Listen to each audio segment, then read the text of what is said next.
In the opening scene, we see a World War II US Air Corps P-24 Liberator bomber flying over the Pacific Ocean. Louis Zamperini, Jack O'Connell, the bombardier, and his crew are on a mission to bomb a Japanese-held island. Despite heavy anti-aircraft fire that injures many of the crew, Louis and their pilot, Phil Domhnall Gleeson, skillfully manage to land the plane, which is riddled with bullet holes.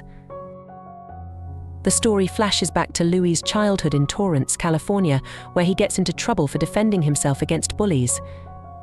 Coming from a traditional Italian-American family, young Louis's talents emerge during a baseball game when he runs from trouble and his older brother notices his speed.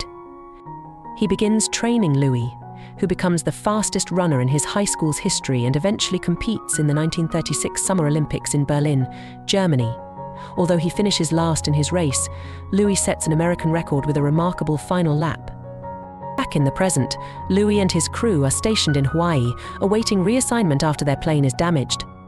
Louis continues training, impressively breaking the 4-minute mile.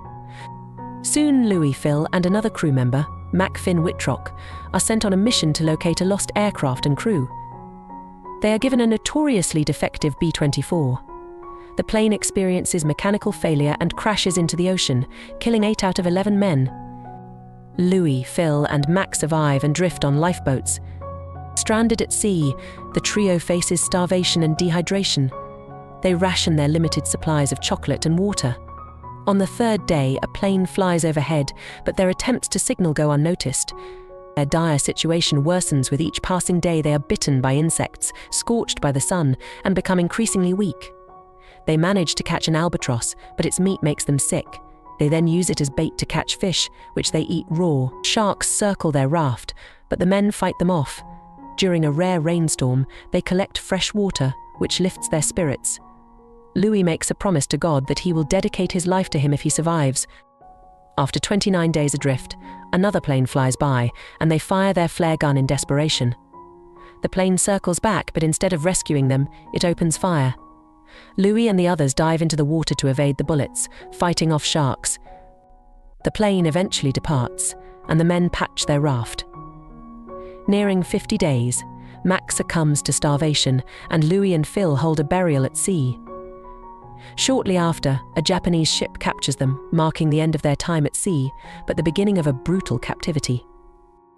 Louis and Phil are taken to a Japanese POW camp, where they encounter a sadistic prison guard named Motsushiro Watanabe, nicknamed the bird Miyavi. The bird takes a particular interest in Louis, subjecting him to frequent beatings.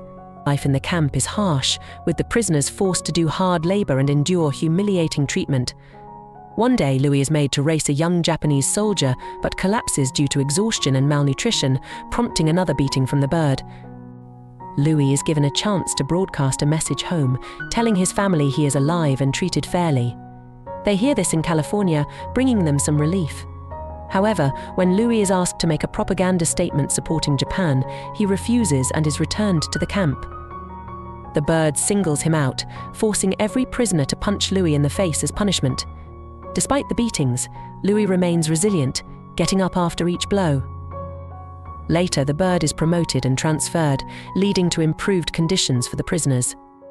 However, their relief is short-lived as the camp is bombed by Allied forces and the prisoners are relocated.